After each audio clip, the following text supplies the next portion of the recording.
Let's explore this profound topic. Bet you didn't know this universal secret. We often think that life is happening to us, that the circumstances we face are beyond our control, but that's not true. We are powerful creators of our own reality, and understanding this secret can transform your life in ways you never imagined.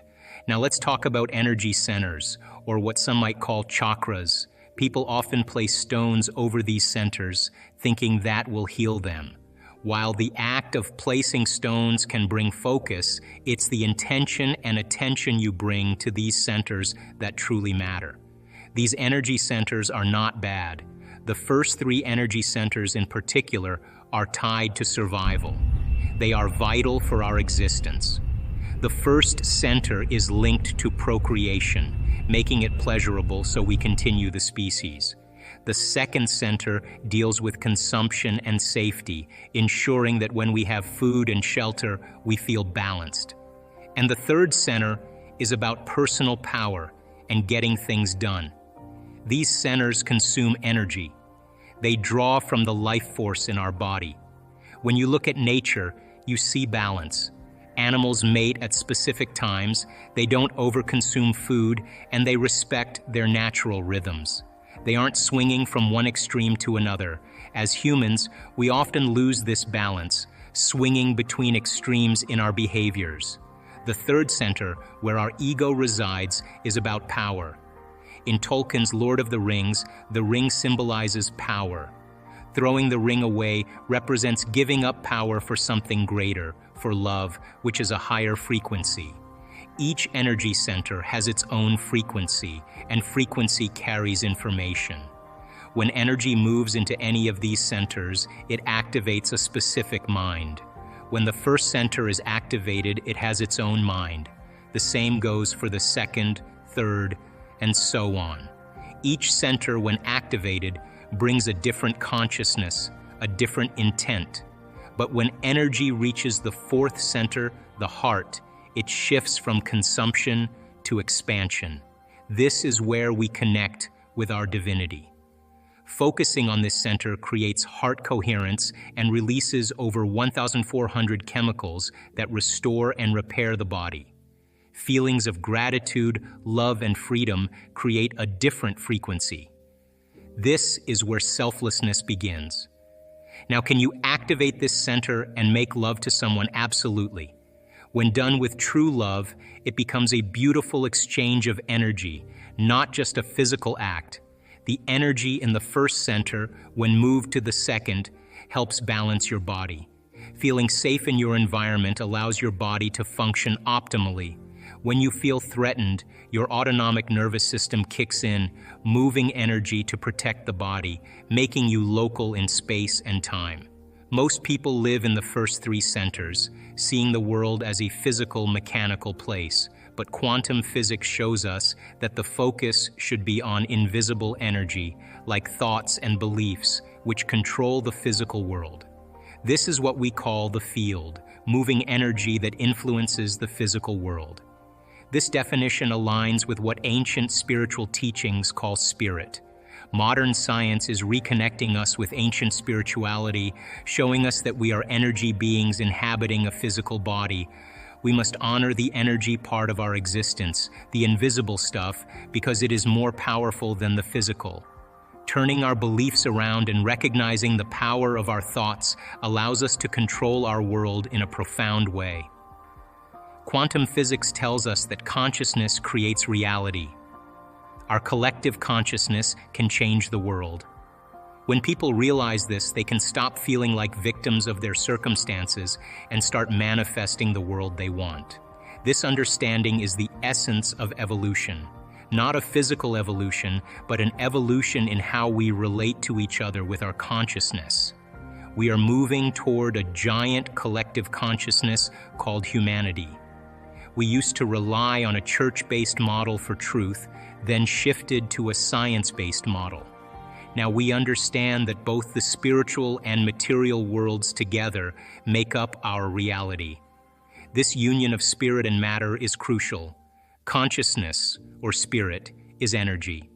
And science now tells us that our thoughts, which are energy, shape the physical world. By changing our thoughts, we can change our reality, but this requires altering our subconscious programming. Many people have dreams and desires, success, great relationships, fulfilling jobs, but they struggle to achieve them. They feel frustrated, thinking the world is against them. In reality, it's not the conscious mind's desires that are creating their world, it's the subconscious programming. Subconscious, by definition, means below conscious awareness, so we create without realizing it. Understanding this is key. The invisible inside world, programmed by culture and family, holds immense power over our lives. To change our reality, we must change this programming. The power of our thoughts and beliefs is immense. When we start to understand and harness this power, we can create the life we desire. So how do we change our subconscious programming? It starts with becoming aware of our thoughts and beliefs. We need to bring our subconscious patterns into conscious awareness. Meditation is a powerful tool for this. By meditating, we can observe our thoughts and begin to change them. We can rewire our brain to align with the life we want to create. When we meditate, we have the ability to move energy through our body and align our energy centers. These energy centers, often called chakras, are like wheels of energy located at different points in our body. By focusing on these centers during meditation, we can help balance and harmonize our energy. When our energy centers are aligned, it creates coherence in both our body and mind. Coherence means that everything is working together in harmony, like a well-tuned orchestra. This harmonious state allows us to feel more balanced, peaceful, and connected. It also opens the door to higher states of awareness and deeper levels of consciousness. One of the most amazing things about meditation is that it allows us to tap into the quantum field. The quantum field is a vast space of energy that holds all possibilities. It's like a giant ocean of potential where anything and everything exists. In this field, there are no limitations, only endless possibilities. When we enter the quantum field during meditation, we are able to connect with this infinite potential. It's like plugging into a source of unlimited energy and information. This connection allows us to draw from this vast field of possibilities and bring our desires into reality. Think of the quantum field as a creative playground where our thoughts and intentions have the power to shape our experiences. When we meditate and align our energy, we become powerful creators in this field. We can imagine and focus on what we want to manifest in our lives, and by doing so, we begin to attract those things to us. For example, if you want to experience more love in your life, you can focus on the feeling of love during your meditation. By doing this, you send a signal to the quantum field that you are aligned with the frequency of love. The quantum field then responds by bringing more love into your life. It's like tuning into a radio station. When you are on the right frequency, you receive the broadcast loud and clear. The key to tapping into the quantum field is to enter a state of deep relaxation and focused intention. This is why meditation is so powerful. It helps us quiet our mind, release stress, and enter a state of stillness. In this stillness, we can connect with the quantum field and align our energy with our desires. It's important to approach meditation with an open and positive mindset. Trust in the process and believe in your ability to create the life you want. The more you practice, the better you will become at moving energy, aligning your centers, and tapping into the quantum field. It's important to understand that this process takes time and practice. It's about consistency and dedication. By regularly meditating and focusing on our energy centers, we can create new neural pathways and reprogram our subconscious mind. This new programming will align with our conscious desires, allowing us to manifest them in our reality. Visualization is another powerful tool. When we visualize our desires, we create a mental image that aligns with our goals. This mental image sends a signal to the quantum field, attracting the experiences and opportunities that match our vision. By repeatedly visualizing our desires, we reinforce this signal, making it stronger and more effective. Affirmations also play a crucial role in reprogramming our subconscious mind. They are simple, positive statements that we repeat to ourselves. By saying these affirmations regularly, we can change the way we think and feel. This process helps us replace negative beliefs with empowering ones. Affirmations should be specific, positive, and in the present tense. For example, instead of saying, "I will be successful," you should say, "I am successful." This is important because it reinforces the belief that you already are what you desire to be. When you use the present tense, your mind starts to accept it as the truth. It's like telling your brain, "This is my reality right now." When we have negative beliefs about ourselves, they can hold us back in life. These beliefs might come from past experiences, things people have said to us, or even from our own fears and doubts. Affirmations help us break free from these negative patterns. By repeating positive statements, we can gradually change our mindset and start to see ourselves in a new light. For affirmations to be effective, it's important to be consistent. This means repeating them every day, ideally several times a day. You can say them out loud, write them down, or even just think them in your mind. The key is to keep reinforcing the positive messages until they become a natural part of your thinking. One way to make affirmations a regular part of your routine is to set aside a specific time each day to practice them. This could be in the morning when you wake up, during a break at work, or at night before you go to bed. Find a quiet place where you can focus without distractions. Close your eyes, take a few deep breaths, and repeat your affirmations with conviction. It's also helpful to write your affirmations down and place them where you can see them often. You might put them on sticky notes around your house, on your bathroom mirror, or even as a screensaver on your phone. Seeing these positive statements regularly will remind you to repeat them and keep your mind focused on your goals. Another important aspect of affirmations is to truly believe in what you are saying. It might feel strange or uncomfortable at first, especially if you are not used to thinking positively about yourself. But the more you practice, the more natural it will become. Over time, you will start to believe in your affirmations and see changes in your life. For example, if you often feel anxious or stressed, you might use an affirmation like, "I am calm and peaceful." At first, it might not feel true, but by repeating it regularly, you can start to shift your mindset. Gradually, you will find that you feel more relaxed and at ease in your daily life. Affirmations can also help you achieve specific goals. If you want to improve your health, you might use an affirmation like, "I am healthy and strong." If you want to advance in your career, you might say, "I am capable and successful in my job." By focusing on these positive statements, you are training your mind to work towards these goals. Gratitude is another powerful practice that can transform our lives.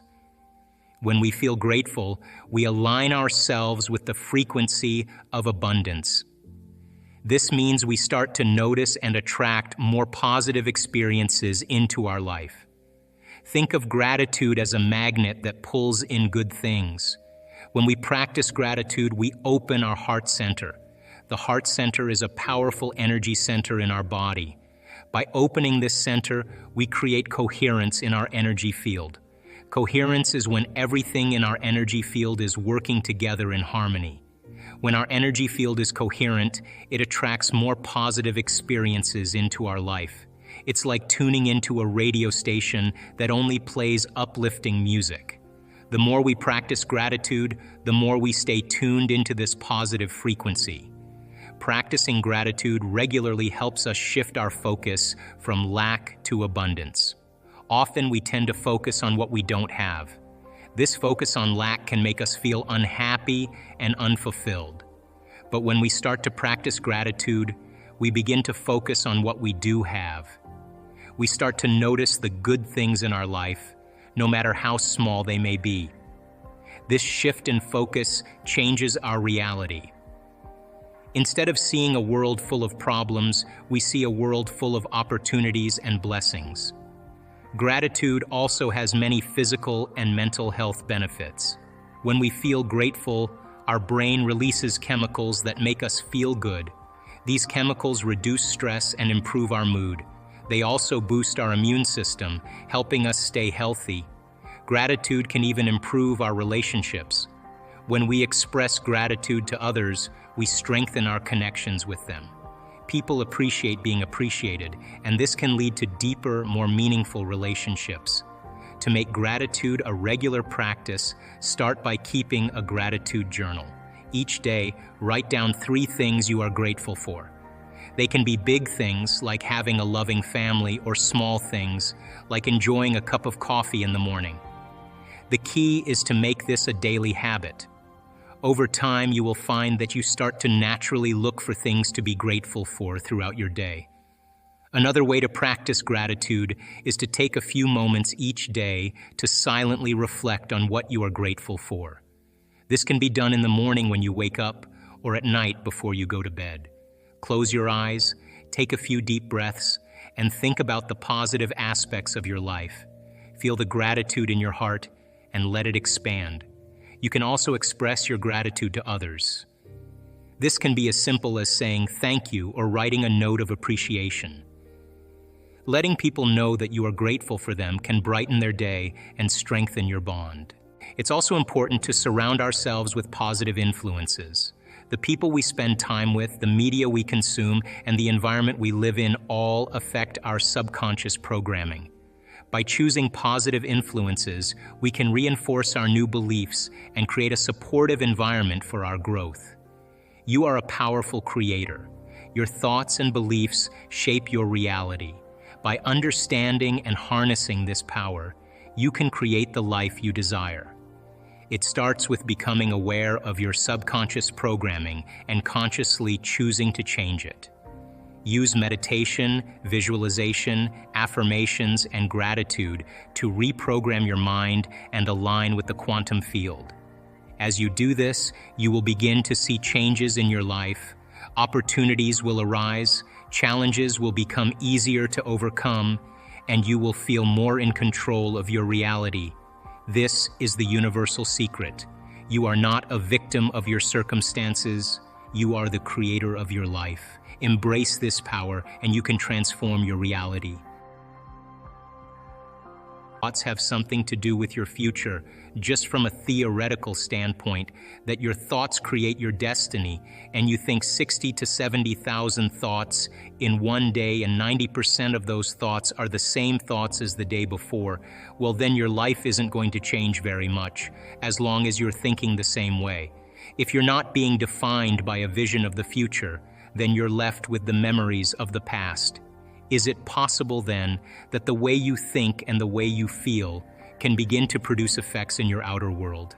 Now, that isn't something that you swallow in one bite. It's a process of gaining knowledge. It's a process of practice. It's a process of experience. But once you start seeing those synchronicities, those coincidences, those opportunities that start to fall into place because you're experiencing change in your outer world, if you're doing the work, you're going to start paying attention to what you're doing inside of you that's producing the effect outside of you.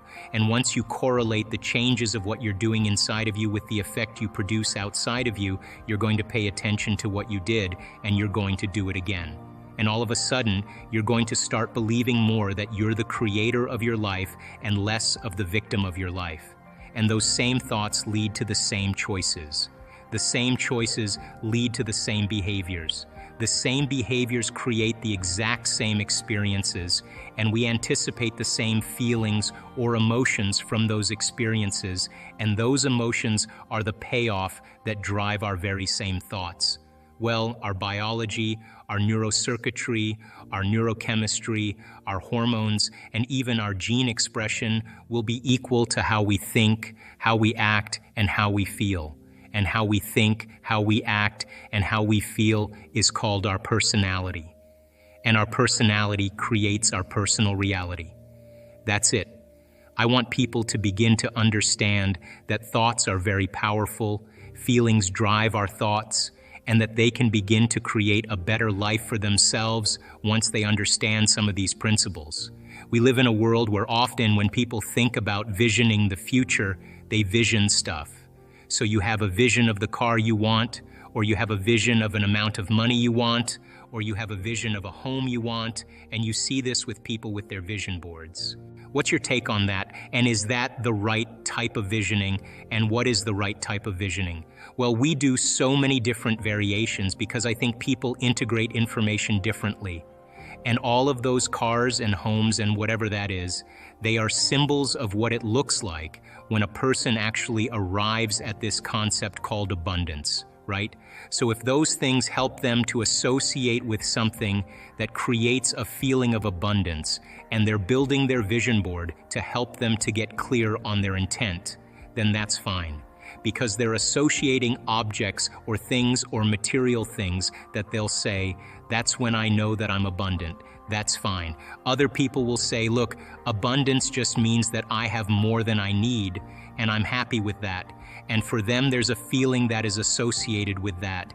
And when they begin to dream about their future, they may see themselves in a scene or see themselves a certain way. I don't care what it takes for the person to get there, because once they have their abundance, and this happens quite a bit in our work, when you finally have everything you want, there's only one thing you're going to ask yourself: how am I going to contribute to the world? How am I going to make a difference?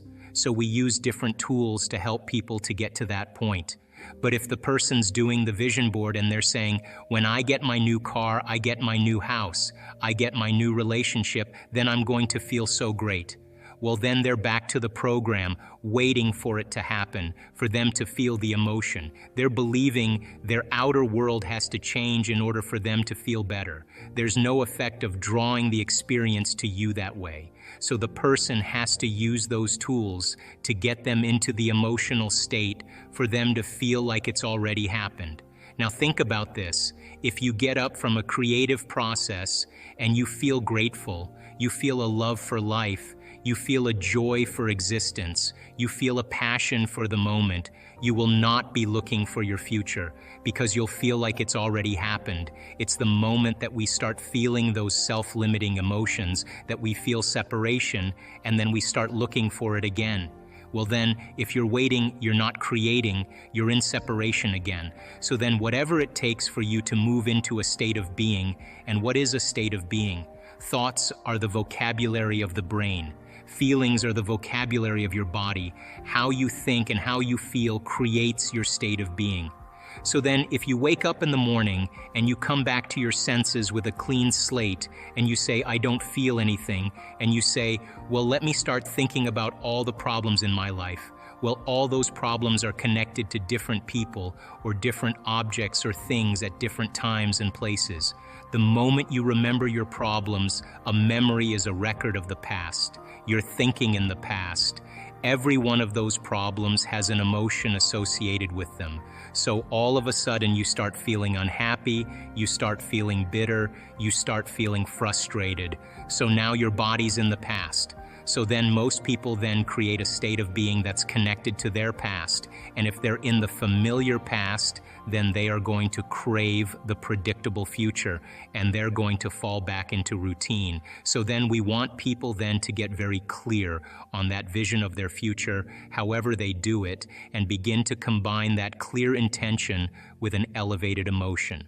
So then, if you wanted to create a new personal reality, a new life, then you would have to start thinking about what you've been thinking about and change it. You would have to become aware of your unconscious thoughts and observe them. You would have to pay attention to your automatic habits and behaviors and modify them. And you would have to look at the emotions you live by every single day that are connected to your past and decide if those emotions belong in your future. You see, most people try to create a new personal reality as the same personality, and it doesn't work. You literally have to become someone else. And you are here this week to learn vital information about creating a future and be defined by a vision of the future instead of the memories of the past. Because if you are not defined by some vision that is bigger than you, and you are not passionate about that vision, then you are left with the old hardware of the past in your brain, and you will be predictable in your life. So would you agree then? New thoughts, new information should lead to new choices. New choices should lead to new behaviors, and new behaviors should create new experiences, and new experiences should produce new emotions, and those new emotions should drive new thoughts, and that's called evolution. So if your brain is a record of the past and you don't have a vision of the future, then you are living in the past, and you will never arrive at that new future. Now there's another potential for you to exist free from the chains of the old self. That potential exists right now, and I want you to teach your body emotionally what it would feel like so that it begins to believe it's in the actual experience of freedom. Let your body feel freedom so that it thinks it's in the experience. And I want you to sit in your body emotionally to feel the joy of how you would feel. So the body begins to be in a future potential now, emotionally, and there's a potential for you to have all your needs met and be wealthy. And I want you to instruct your body to experience wealth and the joy of riches ahead of the actual events, so your body thinks it's in the experience.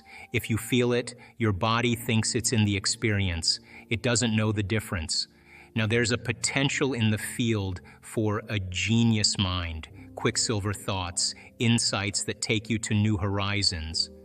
And the electricity that's created from an open mind, teach your body emotionally the joy and the inspiration of what that would feel like, so the body begins to experience your genius and think that it's in the event now.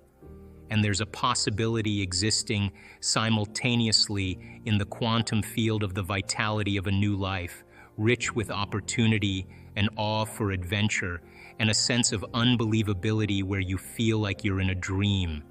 There's a potential in the quantum field that all your prayers are answered, that possibility finds you, that its prayers are being answered.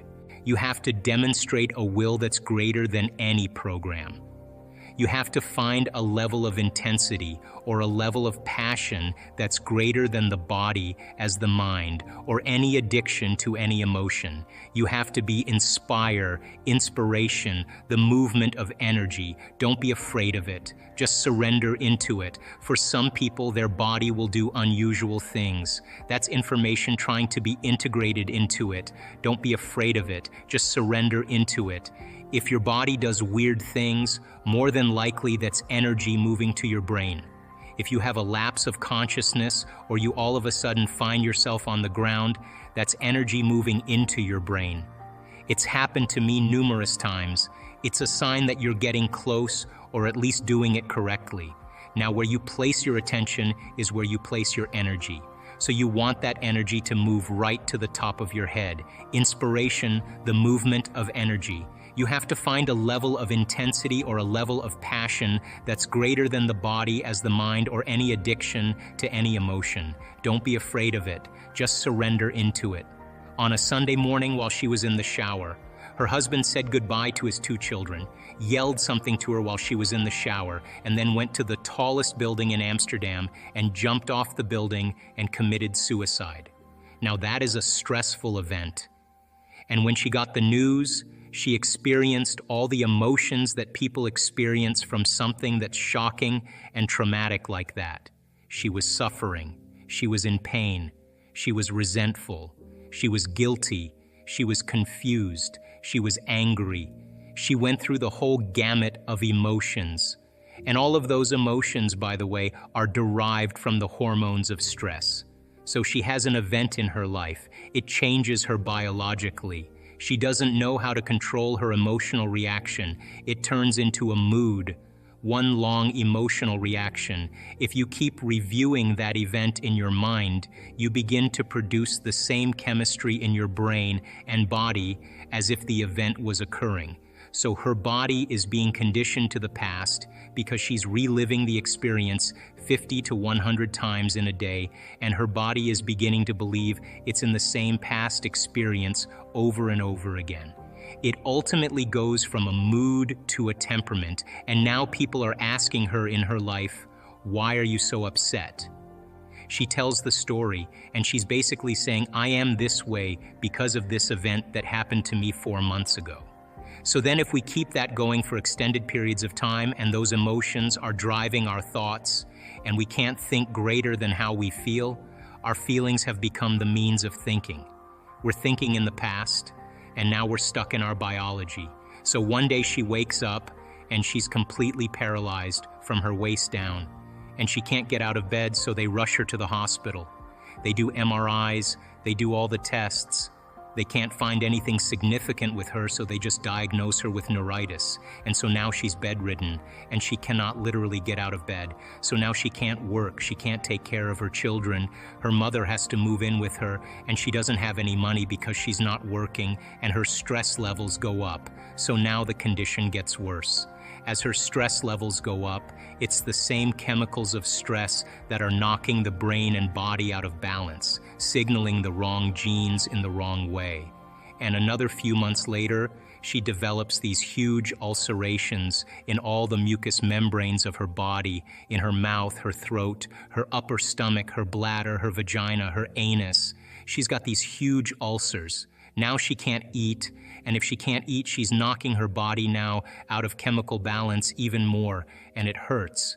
So now she's spiraling downward, and then she finally starts noticing her symptoms getting worse. And she goes to the doctor, and they diagnose her with esophageal cancer. Now, the moment she gets the diagnosis of esophageal cancer, now she gets even more stressed, and she's in fear now, and she realizes that her children may not have a mom. And so she came to one of our workshops, and I remember specifically because she came in with crutches and a wheelchair and a walker, and she sat on the left side of the room. And it was an introductory level course, and she understood that she could change it intellectually, but she had a very big challenge ahead of her, and she realized how much she was in her past. She had a vision of her future. Like, she wasn't visualizing anything, she just got a very clear vision.